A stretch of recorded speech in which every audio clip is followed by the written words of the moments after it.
Bienvenidos a este curso, a esta primera clase. El curso se denomina Ética y Derecho. Y bueno, voy a pasar a presentarme. Mi nombre es Farid Limber Rojas Tudela. Cuento con estudios en Derecho y Filosofía. Cuento asimismo con una especialidad en Historia y Filosofía. Cuento con un máster en Investigación Social y soy doctor en Ciencias del Desarrollo bajo la mención Justicia.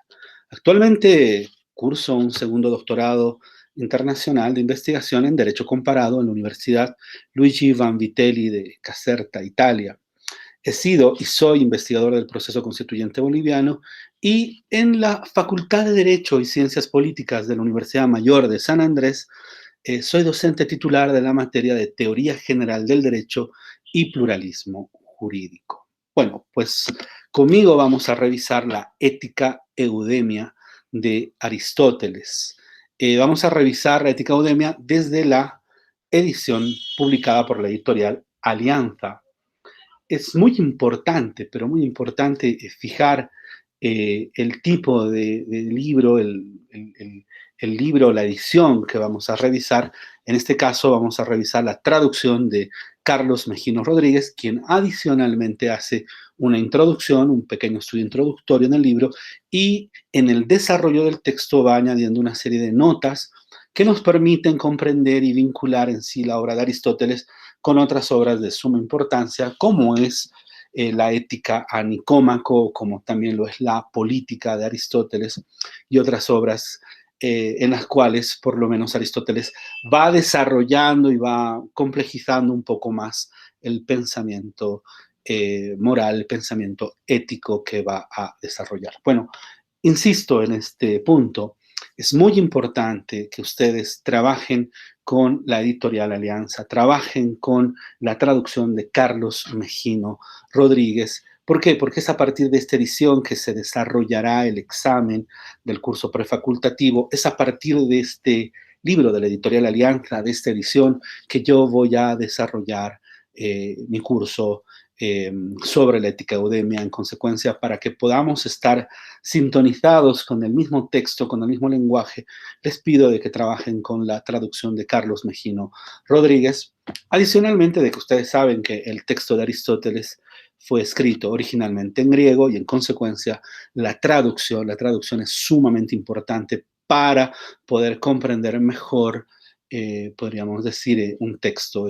Hemos elegido la traducción de Carlos Mejino Rodríguez porque la consideramos una de las traducciones más acabadas. Es una edición del año 2002 con una segunda edición revisada del año 2017 y que podríamos decir que ha corregido y ha tomado las mejores decisiones, tanto de edición y de traducción, para la comprensión de este texto Ética Eudemia de Aristóteles. Entonces, insisto, por tercera vez, que tomemos el texto de la editorial Alianza en la traducción de Carlos Mejino Rodríguez.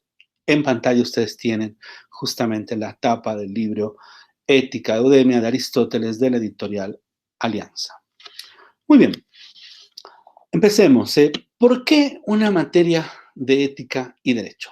¿Por qué tenemos esta materia que vincula ética, filosofía y derecho?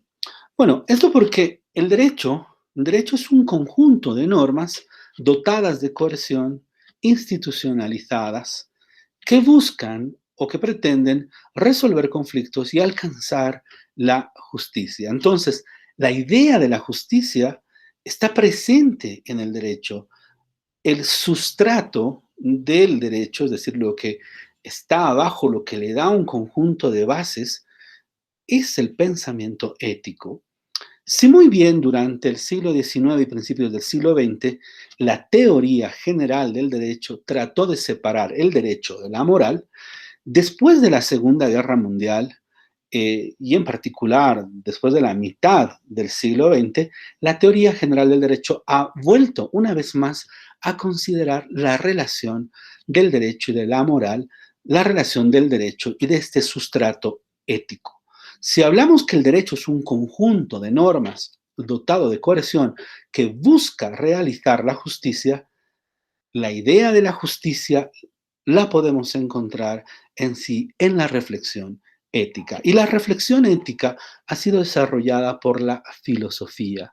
Y en particular uno de los autores que ha fundado gran parte de esta reflexión ética en tanto disciplina ha sido Aristóteles. Y por ello tenemos que referirnos y trabajar con los filósofos. ¿Quiénes son los filósofos? Bueno, pues los que practican la filosofía, y la filosofía es una palabra compuesta de otras dos palabras, de otros dos términos griegos. Por un lado, filos y por otro lado, sofía. Filos significa amor, amistad, y sofía significa saber, conocimiento. Entonces, el filósofo es aquel que es amigo del saber, del conocimiento, aquel que es amante de la sabiduría. Esto es muy importante porque esto nos estaría mostrando que la filosofía en la comprensión del pensamiento griego, de la filosofía de la Grecia antigua, nos estaría mostrando que el saber y el conocimiento es algo a lo cual aspiramos, es algo a lo cual las personas pueden dirigirse. El saber y el conocimiento es algo que podemos acariciar, podemos llegar a observar, a comprender, a reflexionar, pero es algo que precisa de un método, precisa de una predisposición, de una contemplación. Es algo muy parecido a pensar que el saber y el conocimiento es como los libros que se encuentran acá atrás mío en esta biblioteca. Y en consecuencia yo puedo llegar a ellos, puedo tocarlos, puedo sacarlos, puedo observarlos, leerlos. Es decir, puedo acceder a ellos. Parece ser que allí el saber y el conocimiento se encuentra en otro lugar al cual yo accedo.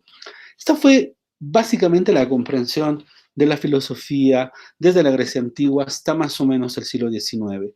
En el siglo XIX hay un momento de cambio, de transición, que creo que tiene un nombre específico que es Friedrich Nietzsche, el cual, pues en cierto sentido, va a decirnos de que ese saber y ese conocimiento no es nada más que una construcción que hace el ser humano, es un saber construido por el ser humano, es un saber que tiene una datación, un saber que tiene tiempo, lugar, que tiene condiciones de desarrollo. Pero hasta antes del siglo XIX, esta idea del saber y del conocimiento como algo a lo cual nosotros accedemos como si fuera, no sé, una nube a la cual nosotros podemos tocar, acariciar, era básicamente la comprensión de la sabiduría. Y el filósofo no creaba conocimiento, sino era amigo del saber, amigo del conocimiento, amigo de la razón, ¿no? Entonces, esos son los filósofos y nosotros vamos a partir revisando a Aristóteles. ¿Por qué partimos revisando a Aristóteles? Inicialmente podíamos haber partido revisando a Platón, ¿por qué no? Platón tiene textos valiosísimos para nosotros, para el estudio del derecho, como por ejemplo la República es un texto valioso, o un texto de edad adulta de Platón, o sea, me refiero a edad adulta, significa que lo escribió años antes de morir, que es este texto denominado Las Leyes. Podíamos haber trabajado con Platón, sin embargo, lo que se buscaba, lo que se busca en este curso prefacultativo es vincular la reflexión ética del mejor modo de vida, la mejor manera de comprender el derecho en relación con la justicia. Y para ello, la obra de Platón todavía vincula mucho el saber ético y la reflexión ética con la política, lo vincula bastante con el derecho, lo vincula bastante con otro tipo de saberes de los cuales se ocupa también la filosofía. En cambio, Aristóteles, Aristóteles es el primer filósofo que sistematiza y que presenta una reflexión específica, propia, respecto a la ética, ¿no? Y para muchos este texto, para muchos expertos, para muchos conocedores de la obra de Aristóteles, la Ética Eudemia es en sí el texto más importante o el texto donde se encuentra en sí la esencia del pensamiento ético de Aristóteles, y si muy bien es una obra mucho más conocida, la Ética a Nicómaco o la Ética Nicomaquea, eh, para muchos la comprensión cabal del pensamiento ético, de la filosofía ética, es solamente posible a partir de una lectura y estudio detallado de la ética eudemia de Aristóteles. Entonces, por eso partimos revisando a Aristóteles, porque es el filósofo griego que ha sistematizado el saber sobre la ética en obras específicas y en consecuencia no nos sucede como en el caso de Platón, donde la reflexión ética está vinculada o muchas veces atravesada por el pensamiento o el planteamiento político o una filosofía que además se ocupa de otro tipo de cosas, ¿no? Bueno, ¿cuál es la importancia de la filosofía para el derecho? Es muy importante, es lo que les podría decir. Bueno, nos vamos a encontrar con el pensamiento filosófico en materias como teoría general del derecho, nos vamos a encontrar con planteamiento filosófico en derecho penal, cuando se empieza a discutir respecto a las penas, respecto a las sanciones, nos vamos a encontrar con el pensamiento filosófico en derecho procesal. Hay una serie de reflexiones respecto a la prueba, respecto a la verdad. Hay un jurista fantástico que, bueno, lamentablemente recién murió, que se llamaba Michel Tarufo, que tiene todo un desarrollo dentro del derecho procesal con una vinculación específica hacia la filosofía. Vamos a encontrarnos con la reflexión filosófica en el derecho constitucional, en particular en la interpretación de las normas constitucionales, donde se retoma este debate respecto a la justicia y respecto a que si las normas de derecho simplemente deben aplicarse o si la norma de derecho es un medio para alcanzar la justicia y qué hacemos cuando ese medio es insuficiente. Allí vamos a ver de que el debate filosófico va a volver a partir de la idea de las tesis de los principios jurídicos, que ingresa mediante ponderación a ser aplicados a los casos concretos. Vamos a encontrarnos con una filosofía del derecho de manera transversal en muchas, pero muchas disciplinas y materias que tienen que ver con el derecho.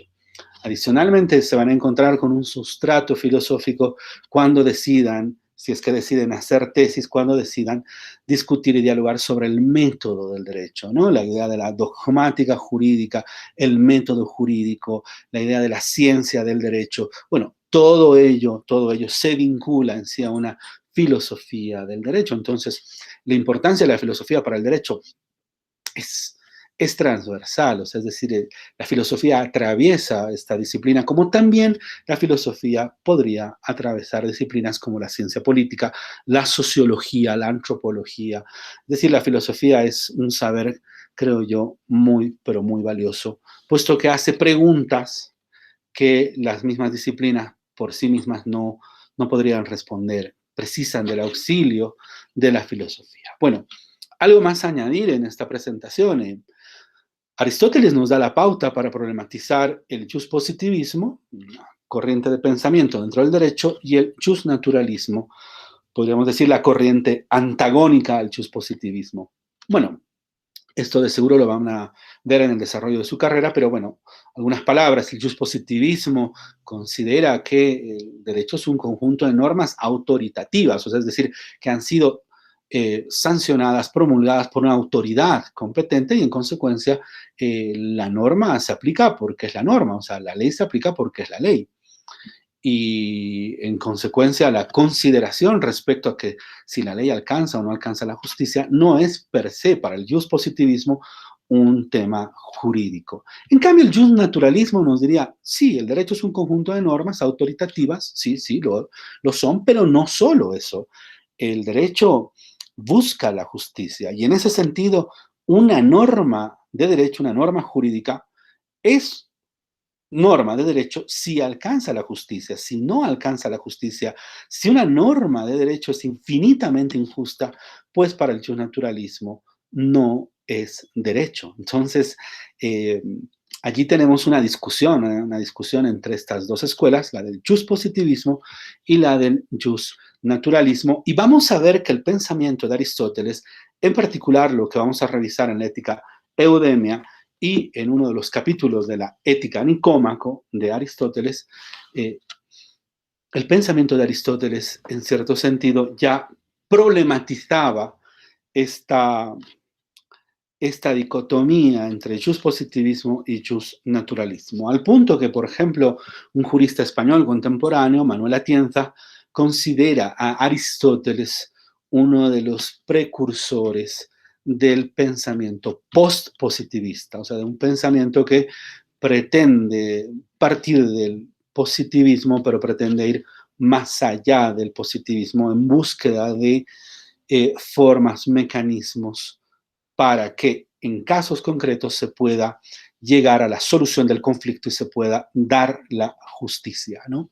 En ese sentido, Aristóteles es un autor muy importante y por ello Aristóteles nos va a dar la pauta para problematizar el positivismo y el naturalismo. Bueno, esta reflexión de la ética eudemia nos sitúa en la Grecia antigua, ¿sí? En la Grecia antigua hay una triada de filósofos muy conocidos.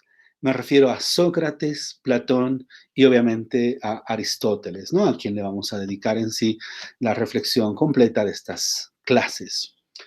Sócrates es el gran ágrafo, ¿no? Es un ágrafo, ¿por qué? Porque no dejó escritos que sean conocidos. Sabemos del saber, sabemos del conocimiento de Sócrates, sabemos del pensamiento de Sócrates, gracias a sus discípulos, gracias a sus alumnos, los que nos hablan de Sócrates. Pero Sócrates no dejó nada escrito. Sócrates es un pensador ágrafo. Sabemos de él sobre todo por los diálogos de Platón. Platón fue alumno de Sócrates y Platón practicó un tipo de escritura muy particular que es el diálogo. En el diálogo lo que hace Platón es colocar en sí una escena donde hay personas que dialogan, que discuten, y es a partir de estos diálogos que Platón empieza a impartir sus lecciones de filosofía. El gran protagonista de los diálogos de Platón es Sócrates. Y justamente Platón toma la decisión de retomar el camino filosófico después de la muerte de Sócrates, porque él observa que muchos de los alumnos y seguidores de Sócrates estaban en cierto sentido malinterpretando a Sócrates. Entonces Platón ingresa a esta pugna, a esta batalla por dar a conocer el verdadero pensamiento de Sócrates, y es allí donde Platón expone el saber de Sócrates, y pues es así que sabemos de la filosofía de Sócrates. Pero también podemos eh, diferenciar entre el pensamiento de Sócrates y el pensamiento de Platón en sus diálogos y sobre todo en el desarrollo de su obra, ¿no? En el desarrollo de la obra que Platón va a desarrollar, sobre todo en su edad adulta, ¿no? Eh, Aristóteles fue alumno de Platón. Platón fundó la academia y en consecuencia Aristóteles ingresó como un estudiante a la academia de Platón. Aristóteles estuvo 20 años en la academia de Platón y en consecuencia toma muchísimas de las ideas del maestro e incluso en su momento toma el mismo estilo, ¿no? De escribir diálogos que lamentablemente no se conservaron y bueno, el saber y el pensamiento de Aristóteles lo tenemos por otro tipo de documentos que vendrían a ser apuntes, apuntes que él preparaba para dar clases, apuntes así como, pónganse a pensar este conjunto, este punteo que yo tengo acá en la pantalla que me sirve para dar clases. Bueno, algo similar era lo que Aristóteles tenía, eran apuntes que después en conjunto se los armó como tratados. Generalmente estos tratados fueron armados, fueron corregidos después de la muerte de Aristóteles, después de la muerte del filósofo. Entonces, en Aristóteles tenemos otro tipo de desarrollo de escritura. Aristóteles no hace diálogos, Aristóteles hace textos que en conjunto se los armó como tratados. Lo que les decía hace unos minutos, en Sócrates y Platón hay sin duda una filosofía moral, pero el grado de concreción y profundidad de Aristóteles en sus tres obras de ética lo convierten en el primer gran pensador moral de la Grecia antigua. Las tres obras de ética son la ética Eudemia, la ética Anicómaco y la gran ética, que bueno, para muchos la gran ética es en realidad una especie de colección de textos éticos donde también se incluyen textos de Ética Eudemia y textos de Ética Nicómaco. Em, Aristóteles nació en Estagira. Estagira es una ciudad griega, vecina de Atenas, y es muy importante este dato, no solamente porque los manuales de filosofía llaman a Aristóteles como el estagirita, porque nació en Estagira, sino porque el hecho de que Aristóteles haya nacido en Estagira hace que Aristóteles no sea ateniense, y esto es muy importante para comprender por qué después de la muerte de Platón, Aristóteles no se hizo cargo de la academia, ¿no? Y también nos va a permitir comprender por qué en determinado momento Aristóteles tenía una relación muy tensa con los atenienses. Los atenienses lo veían como un extranjero. Bueno, entonces, vayamos a algunos datos de la vida de Aristóteles para poder, en cierto sentido, comprender cómo se marca, cuál es el contexto del desarrollo de la obra de Aristóteles y en particular de la Ética Eudemia, que es el texto que estamos revisando en estas clases. Bueno, Aristóteles nace el 384 a.C., como les decía, en Estagira, una pequeña ciudad situada al nordeste de Grecia. En esta época Grecia era la suma de ciudades-estado. ¿Qué era lo que hacía en sí a Grecia? Era que compartían los mismos dioses, las mismas creencias sobre los dioses, compartían la misma lengua, el griego, aunque tenían acentos distintos y en cierto sentido tenían enemigos comunes, pero propiamente Grecia como Estado en sí no existía, lo que existían eran las polis, las ciudades-estado. En ese sentido, Atenas era una ciudad-estado y Estagira era otra pequeña ciudad situada al nordeste de Grecia. El año 367 Aristóteles ingresa a la Academia de Platón. Él ingresa como un estudiante de Platón y, bueno, va a desarrollar su vida, bueno, una parte de su vida en esta academia, va a estar allí 20 años siendo formado bajo la tutela del maestro Platón. Y acá una anotación que me parece importante. La forma o la manera de educación en la Grecia antigua es muy distinta a la forma de enseñanza-aprendizaje que hay hoy en día, por ejemplo, en las universidades. Hoy en día en las universidades ustedes encuentran un aula, un profesor, un pizarrón, y los estudiantes se sientan, o como es el caso ahora por la pandemia, tenemos estos videos, ¿no? Estos videos donde hay un profesor que igual expone una serie de elementos. La academia de Platón era algo completamente distinto. La academia de Platón era básicamente un pequeño bosque, un pequeño jardín, no, un gran jardín, un jardín grande, donde Platón, conjuntamente con sus discípulos, caminaba, y mientras caminaba, dialogaba, enseñaba, desarrollaba lo que se denominó la escuela peripatética. La escuela peripatética supone caminar y mientras uno va caminando, va enseñando, va dialogando, por ello tan importante la idea del diálogo, del cuestionamiento, de preguntar al otro, de discutir. Entonces la Academia de Platón se desarrollaba en un jardín inmenso, en un pequeño bosque donde las personas dialogaban y bueno, es allí donde ingresa el año 367 a.C. Aristóteles y es bajo la inspiración de Platón que escribe varios diálogos copiando el estilo del maestro, ¿no? Lamentablemente no se conservan estos diálogos, no llegaron hasta el día de hoy, pero se sabe que Aristóteles, cuando era jovencito, mientras estaba en la Academia de Platón, pues escribía estos diálogos copiando justamente el estilo de Platón. El año 347 muere Platón y después de 20 años que Aristóteles estuvo en la academia, bueno, Aristóteles decide abandonar la academia. Muchos se cuestionaron por qué Aristóteles no se hizo cargo de la academia. Bueno, y ahí viene la importancia de comprender que Aristóteles nació en Estagira. Aristóteles no era ateniense y los atenienses eran un tanto reacios, digámoslo así, que veían a Aristóteles como a un extranjero, ¿no? O sea, y al ver a Aristóteles como un extranjero lo veían con mucho cuidado, sobre todo por acontecimientos que van a suceder años más tarde, ¿no? Que enseguida les cuento. Bueno, El año 344, Aristóteles se establece en Mitilene, en la isla de Lesbos, y contrae matrimonio con Pitias. Y al año 343 a.C., se convierte en preceptor de Alejandro Magno.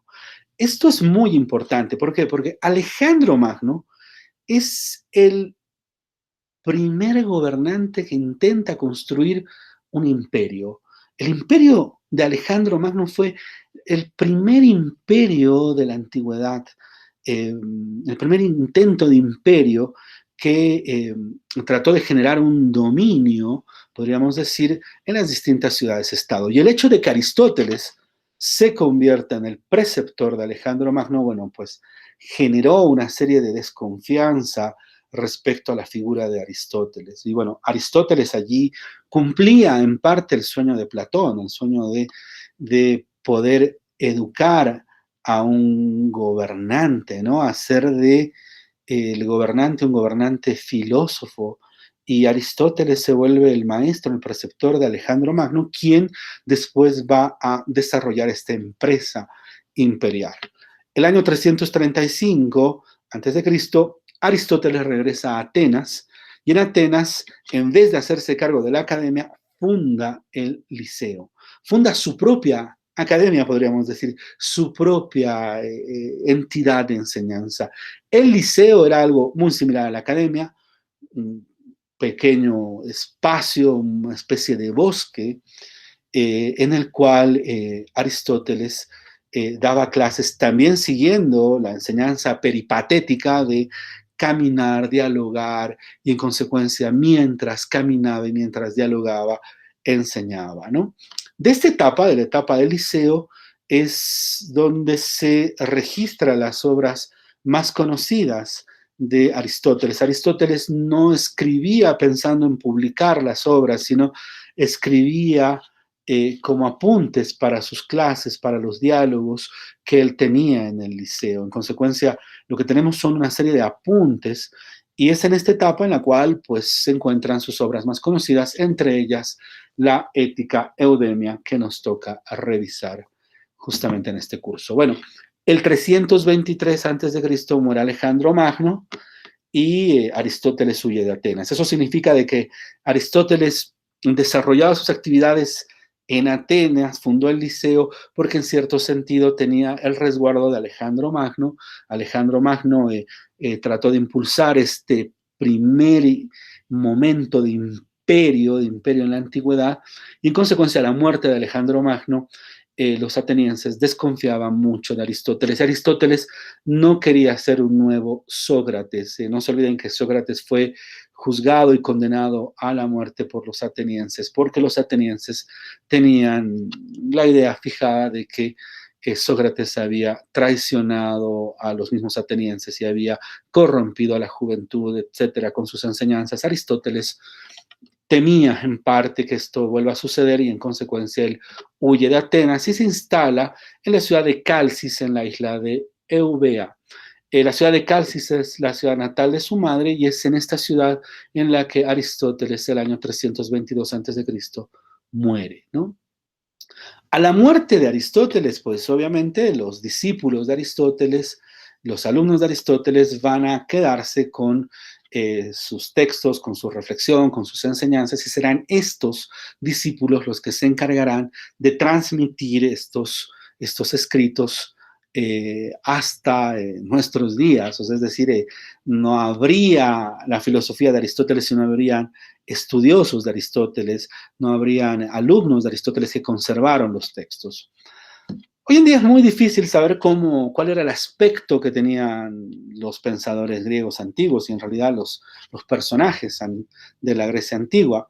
Sin embargo, el siguiente, lo que vamos a ver a continuación, es un busto de Aristóteles. Se trata de una copia romana de un original griego atribuido al artista Lisipo y se cree que esta era la apariencia real de Aristóteles. Es por lo menos la escultura más cercana a la apariencia que parece que tenía Aristóteles y creo yo de que esto es, podríamos decir, un golpe de suerte, ¿no? Poder conservar una estatua griega del tiempo de Aristóteles que parece que nos muestra cuál era el físico, cuál era la apariencia de Aristóteles. Muy bien, empecemos con el carácter y contenido de la Ética Eudemia.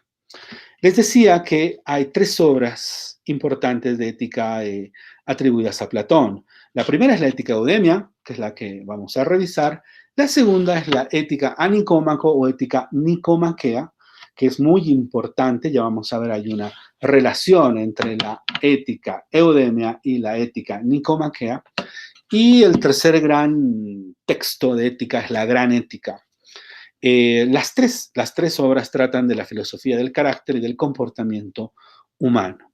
La reflexión ética de Aristóteles trata sobre los supuestos y el carácter de la acción humana y sobre la elección del mejor modo de vida que permita alcanzar el mejor bien posible. ¿Y cuál es el mejor bien posible? La felicidad. Pero uno llega a la felicidad solamente los últimos momentos de su vida. Es decir, el último momento, antes de morir, el ser humano puede mirar para atrás su vida y poder apreciar la vida que ha tenido y poder decir, por fin, soy feliz, ¿no? Entonces, Aristóteles se encarga justamente de la filosofía del carácter del comportamiento humano, pero Aristóteles no se ocupa de ofrecernos recetas morales ni normas prácticas de actuación, sino de analizar todos aquellos factores que inciden en el desenvolvimiento del hombre en sociedad y cada uno de aquellos factores que se presentan en nuestra vida cotidiana para que justamente cuando lleguemos al final de nuestras vidas podamos mirar atrás a todo lo que hemos vivido y poder decir que hemos sido felices, ¿no? Esta es la idea en sí de Aristóteles. Bueno, la Ética Eudemia está compuesta de 8 libros. Sin embargo, los libros cuarto, quinto y sexto se los ha excluido de la Ética Eudemia y se los ha llevado a la Ética Nicomaquea. O sea, es decir, la Ética Eudemia debería ser un poquito más gruesa y la Ética Nicomaquea debería ser un poquito menos voluminosa. Eso significa de que el libro 4, 5 y 6 ha sido trasladado de la Ética Eudemia a la Ética Nicomaquea. ¿Por qué? Porque ambas obras comparten justamente estos 3 libros. Hay un largo debate al respecto porque esto hace que se discuta sobre la primacía de la Ética Eudemia o de la importancia, por ser una obra para muchos posterior a la Ética Eudemia, la importancia de la Ética a Nicómaco y obviamente esta discusión respecto a cuál debería ser la obra ética por excelencia de Aristóteles continúa hasta el día de hoy.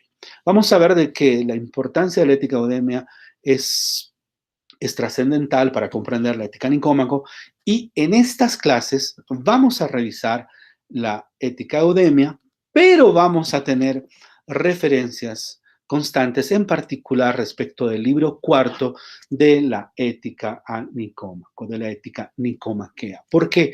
Porque se vincula, es necesaria esta vinculación, aunque, ahí aclaro, el examen del prefacultativo va a girar en torno a la Ética Eudemia de la editorial Alianza, y como ya les he dicho varias veces y lo voy a seguir repitiendo, de la traducción de Carlos Mejino Rodríguez, ¿no?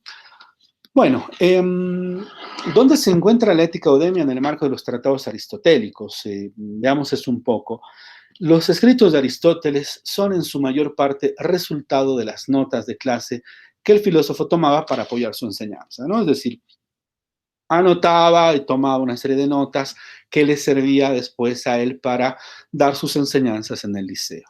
Estos textos, estos escritos no estaban destinados para su publicación, pero estaban al alcance de sus discípulos y amigos, ¿no? En ese sentido, los discípulos y amigos podían acceder en sí a estos textos. Muchas de las obras de Aristóteles que conocemos no fueron escritas como un todo orgánico, sino que fueron reelaboradas muchos años después de la muerte del filósofo, y algunas, como la Ética Eudemia, lleva en sí el nombre o la referencia a Eudemo de Rodas, ¿no?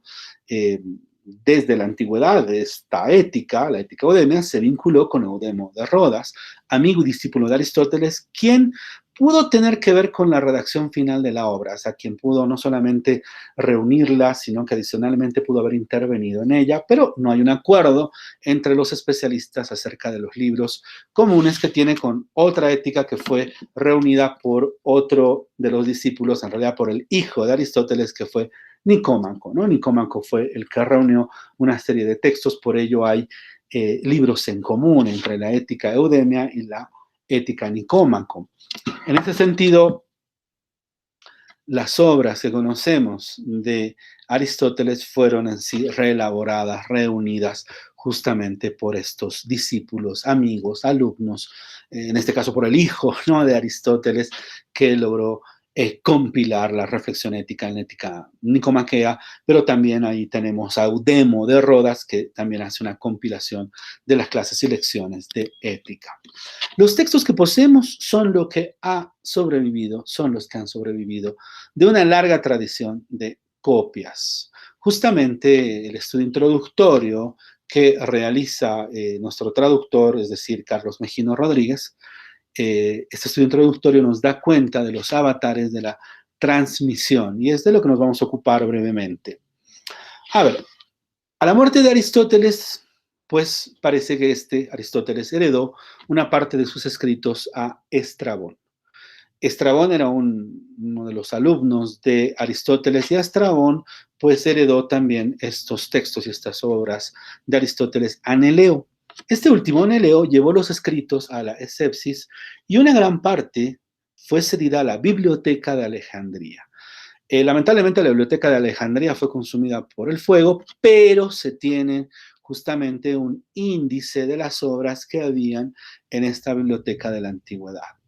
En este índice, pues figura una obra de ética perteneciente a Aristóteles en 5 libros que podría haberse tratado de la ética eudemia.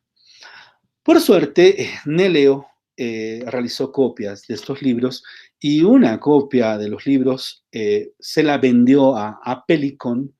La biblioteca de Apelicón fue llevada por Sila a Roma. Sila, podríamos decir que asalta y domina determinadas regiones de la Grecia antigua y se lleva como botín muchas riquezas y entre ellas la biblioteca de Apelicón, la cual es estudiada por Tiranión, quien proporcionó copias a Andrónico de Rodas. Andrónico de Rodas, este nombre es muy importante porque Andrónico de Rodas fue quien compiló, editó y catalogó las obras de Aristóteles, siendo esta labor de Andrónico de Rodas el hito principal de la conservación y ordenación de las obras de Aristóteles. Allí, justamente en esta compilación, en esta edición, en esta catalogación que hizo Andrónico de Rodas, aparece la ética eudemia. En consecuencia, es posible de que esta ética eudemia hubiera llegado por esta venta que hizo Neleo a Apelicón y que después Sila roba la biblioteca de Apelicón, se la lleva a Roma. Esta es estudiada por Tiranión y Tiranión proporciona copias a Andrónico de Rodas. Pero hay otra versión de cómo llegó este libro, la Ética Eudemia, a manos de Andrónico de Rodas. ¿Qué es lo que nos dice en sí el autor del estudio introductorio? Lo que nos va a decir Carlos Mejino Rodríguez es lo siguiente: sabemos que una parte de las obras de Aristóteles cayeron en manos de Eudemo de Rodas. Eudemo de Rodas, pues posiblemente tenía una parte de las obras, sobre todo si la memoria no me falla, de física, y en consecuencia Eudemo de Rodas es el que habría mantenido estos textos en su escuela, la escuela de Eudemo de Rodas. Andrónico de Rodas también adquiere material de la llamada escuela de Eudemo de Rodas y es posible que este haya sido el origen de la llamada ética eudemia y es posiblemente la historia más convincente porque Andrónico de Rodas la va a llamar Eticón Eudemion, que significa la ética eudemia, en virtud de que parece ser que fue Eudemo de Rodas quien termina de compilar estos escritos de Aristóteles y los ordena y en consecuencia para muchos autores, ya lo vamos a ver enseguida, como para Jager, que es un gran estudioso de los griegos, la ética eudemia sería un antecedente de esta otra, de la ética a Nicómaco, ¿no? Bueno, veamos el tema de la autoría y del título. Hoy en día, en el siglo XXI, nadie pone en duda la paternidad de Aristóteles de la llamada Ética Eudemia. Hoy en día todos sabemos de que la Ética Eudemia es básicamente un texto, un escrito de Aristóteles, pero esto no siempre fue así. En el siglo XIX se consideraba que en realidad pertenecía a Eudemo de Rodas, o sea, es decir, se creía que quien había escrito la Ética Eudemia fue Eudemo de Rodas, y en consecuencia la había escrito tomando como base la ética nicomaquea. Entonces, durante el siglo XIX, este no era considerado un texto de Aristóteles. Sin embargo, en el siglo XX, un autor muy importante, Jager, que además tiene una obra interesantísima llamada Paideia sobre la educación de los niños y de los jóvenes en la Grecia antigua, bueno, Jager extrajo la prueba definitiva de la autoría aristotélica en una obra llamada Aristóteles, justamente, él en esta obra, en Aristóteles, él extrae la prueba definitiva de la autoría aristotélica de la ética eudemia. ¿Por qué? Porque Jager veía que había una evolución en el pensamiento ético de Aristóteles entre la ética eudemia y la ética nicomaquea. O sea, es decir, lo que se plantea en la ética nicomaquea, pues lo encuentra en sí Jager en la ética eudemia. A finales del siglo XX y del siglo XXI, la ética eudemia posee su autonomía como obra. Para muchos autores, trata del pensamiento esencial de Aristóteles sobre la reflexión ética. Bueno, la ética nicomaquea, este libro, La ética nicómaco, no figura en el catálogo de Andrónico de Rodas y se cree que él, Andrónico de Rodas, consideraba este libro como perteneciente a Nicómaco, al hijo de Aristóteles. Él no creía que este era un libro de Aristóteles, sino del hijo de Aristóteles, de Nicómaco. Pero uno de los grandes comentadores de Aristóteles, llamado Aspacio, casi no consideró a la ética eudemia, sino que se concentró, como muchos lo hacen hasta el día de hoy, en la ética nicomaquea como la gran obra ética del pensamiento aristotélico. Fue Werner Jager quien le otorgó la importancia científica a este escrito, a la Ética Eudemia, como un supuesto de la evolución del pensamiento aristotélico, es decir, de que la base, la esencia del pensamiento ético de Aristóteles se encontraría en la Ética Eudemia y que la Ética Nicómaco sería como una reelaboración de la Ética Eudemia y, en consecuencia, habría un supuesto de evolución.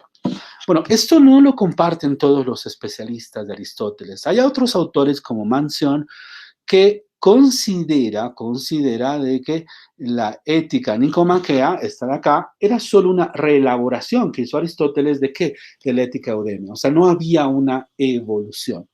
Hay otros autores como Gautier que sostienen que la doctrina moral de las dos éticas, de la ética eudemia como de la ética nicómaco, es esencialmente la misma. Yo me escribo en el pensamiento de Gautier. Yo siento de que tanto en la ética eudemia como en la ética nicómaco tenemos en esencia la misma doctrina moral de Aristóteles. Hay un autor contemporáneo que es apellida Kenny. Kenny considera que los libros comunes entre las dos éticas mostraban que la ubicación original de estos libros era en la ética eudemia, lo cual le daba a esta obra el carácter central en el pensamiento de Aristóteles sobre temas morales, siendo que la ética nicomaquea consiste, según Kenny, en una antología de pequeños tratados aristotélicos reunidos por Nicómaco, el hijo de Aristóteles, después de la muerte de Aristóteles. Entonces, hoy en día este autor, Kenny, que es un autor relativamente contemporáneo, considera que la esencia, la base del pensamiento ético se encuentra en esta ética, en la ética eudemia, y que más bien la ética nicomaquea es como una compilación, una antología. Bueno, de la misma manera, Kenny deja algunas conclusiones abiertas y estas no han sido del todo aceptadas por los expertos en Aristóteles. Por ejemplo, no hay duda sobre la cronología de la eudemia respecto de la nicomaquea, ¿no? Es decir, creo que no hay duda de que la ética eudemia fue escrita con anterioridad a la ética nicomaquea. Esto porque, no solamente porque Aristóteles toma libros de la ética eudemia para complementar la ética nicomaquea, sino porque en la ética nicomaquea hay constantes referencias, podríamos decir, a ideas que se encuentran en la ética eudemia. También hay otra idea, que podría tratarse de textos escritos para audiencias diferentes, o sea, es decir, que la ética eudemia Aristóteles la escribió con una finalidad, posiblemente para sus clases, y la ética Nicómaco con otra finalidad, posiblemente como una compilación, que tal vez Aristóteles pensaba en publicarla, ¿no? Eh, Podría ser también el hecho de que ambas tuvieron editores distintos. Por ejemplo, Eudemo de Rodas fue el que editó, compiló la Ética Eudemia, y Nicómaco, el hijo de Aristóteles, es el que se encargó de la edición y compilación de la Ética Nicomaquea. Lo único en lo que parecen estar de acuerdo los especialistas es que la ética eudemia constituye una versión genuina de la doctrina ética de Aristóteles, complementaria a la ética nicomaquea y que merece la misma atención que se dio a esta última. Creo que acá se entiende la importancia de la versión y de la traducción. ¿Por qué? Porque en la versión y en la traducción que tenemos de Alianza, justamente se encuentran excluidos estos otros libros que se fueron a la ética Nicómaco. Pero adicionalmente a eso, las notas y el estudio introductorio de Carlos Mejino Rodríguez son muy importantes para la comprensión de esta obra. Volvemos a la idea, hemos tomado para este curso la edición de la editorial Alianza y la traducción de Carlos Mejino Rodríguez, responsable además de las notas que hemos expuesto de este recorrido que acabamos de exponer. Bueno, algunos consejos de lectura del libro. A ver, yo personalmente desarrollo 3 tipos de lectura cuando me toca estudiar un libro y cuando tengo que dar clases de él, ¿no? ¿A qué se refiere esos 3 tipos de lectura? La primera lectura, leo todo el libro, de principio a fin. ¿Qué significa que leo todo el libro de principio a fin? Que no me detengo, voy leyéndolo, así me encuentro con algo que no entiendo, continúo leyéndolo, porque es muy posible que una explicación complementaria a aquello que no entiendo se encuentre más adelante. Adicionalmente, como para comprender en sí de qué trata todo el libro, para ello necesito tener una lectura completa de la totalidad del libro. En ese sentido, esta lectura completa de la totalidad del libro me permite comprender de qué trata cada uno de los libros, ¿no? O sea, este libro tiene básicamente 8 libros, de los cuales están excluidos 3. Eso significa que nos quedan 5 libros, pero que es necesario de alguna manera pues referirnos también a la ética Nicómaco, que es lo que yo haré en estos cursos. Entonces, necesitamos inicialmente en esta primera lectura leer la totalidad del libro sin detenernos. En una segunda lectura, yo ya empiezo a tomar estas notas de lectura, empiezo a subrayar y empiezo a tratar de comprender de qué trata cada uno de los libros que componen en sí la ética eudemia. Me concentro en comprender el argumento de cada uno de los parágrafos que tiene el libro, trato de subrayar las ideas centrales y trato de comprender de manera cabal el libro en cuestión. Para ello es muy importante las notas a pie de página que tiene justamente el editor y traductor de esta obra. O sea, es muy importante allí leer lo que nos dice Carlos Mejino Rodríguez. En ese sentido, en este segundo tipo de lectura, voy subrayando y voy tomando notas de lectura. De tal manera que al subrayar y al tomar estas notas de lectura, voy en cierto sentido, generando un proceso de comprensión específica de cada una de las partes del texto de Aristóteles. La tercera lectura la hago de estos resúmenes de lectura de estas partes subrayadas para poder encontrar y ubicar rápidamente las temáticas de las cuales trata el libro. De tal manera que yo puedo ubicar rápidamente dónde Aristóteles menciona la virtud, dónde Aristóteles menciona la nobleza, dónde Aristóteles habla sobre la amistad, sobre las formas, tipos de amistad, sobre la amistad y la virtud, por ejemplo. Entonces, puedo moverme de manera mucho más rápida a partir de mis notas de lectura, pero ello supone que tengo que tener el dominio, primero, de esta lectura macro, la primer tipo de lectura, de este segundo tipo de lectura donde voy anotando y voy trabajando con un cuadernito esquemas del pensamiento de Aristóteles y finalmente de esta tercera lectura que ya es de mis notas y en sí de estas partes fundamentales del texto. Van a ver que en el segundo y en el tercer momento de la lectura, ustedes van a comprender de mejor manera el planteamiento de Aristóteles. En cambio, en el primer acercamiento, en la primera lectura que van a hacer completa, se van a encontrar justamente con muchas partes oscuras, partes que no van a terminar de comprender del todo, pero bueno, es parte de la lectura de un texto de filosofía. Es muy importante tomar notas. Los filósofos van construyendo su lenguaje y su pensamiento, entonces necesario tomar nota a qué denomina virtud, qué clases de virtud hay, a qué denomina felicidad, a qué denomina amistad, qué tipos de amistad hay. Aristóteles juega mucho con ejemplos, ¿no? Juega mucho con dar vueltas sobre ejemplos y obviamente en el desarrollo de estas clases no solamente yo voy a exponer una pequeña introducción a cada uno de los libros, sino que voy también a revisar y a leer directamente el texto de Aristóteles. Una última anotación. Las clases no reemplazan la lectura del texto. Ustedes tienen que leer el texto de Aristóteles. Estas clases lo que hacen es colaborarles a una lectura más sencilla. Les brinda herramientas para poder fluir en la lectura del texto Ética Eudemia de Aristóteles, pero no reemplaza la lectura que ustedes deben desarrollar de manera detallada del libro Ética Eudemia de Aristóteles. Bueno, bienvenidos a este curso sobre la ética eudemia, la ética que nos va a presentar justamente esta reflexión sobre la felicidad y bueno, y vamos a dedicarle pues básicamente todas estas clases a revisar los libros que se encuentran en la ética eudemia. La próxima clase revisamos el libro primero, el primer libro de la ética eudemia y de la misma manera vamos a dar ejemplos, vamos a leer partes del texto y vamos a intentar generar una introducción amable y agradable al pensamiento de Aristóteles.